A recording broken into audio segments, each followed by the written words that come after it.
नमस्कार, आपण पाहताय CBS न्यूज मराठी. पाहुयात महत्त्वाची बातमी. संत निरंकारी मिशनच्या वतीने माननदी स्वच्छता अभियान संपन्न. संत निरंकारी मिशनच्या प्रोजेक्ट अमृत अंतर्गत स्वच्छ जल स्वच्छ मन परियोजना तिसऱ्या टप्प्याचं आयोजन रविवार दिनांक 23 फेब्रुवारी रोजी देशभर करण्यात आलं.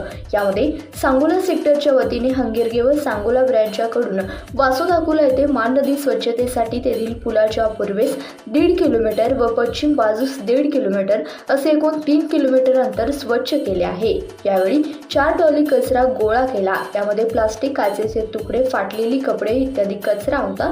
तो कचरा सांगोला कचरा डम्पिंगमध्ये आणून टाकला. यावेळी संत निरंकारी मिशनचे 400 संत महात्मा बहनजी सेवा दल सहभागी झाले. तसेच वासोद व अकोला गावातील ग्रामस्थही मोठ्या संख्येने उत्साहाने सहभागी झाले होते. नद्या व जलस्रोत स्वच्छ असावा ही जबाबदारी सर्वांची आहे. यासाठी टाकाऊ कोणतीही वस्तू नद्या, तलाव, समुद्रकिनारे, सरोवर इत्यादीमध्ये टाकू नये असे आवाहन केले आहे. यावेळी दोन्ही गावाच्या वतीने सेक्टर संयोजन रावसाहेब सरगर यांचा सत्कार करण्यात आलाय. धन्यवाद. पाहत रहा CBS न्यूज मराठी.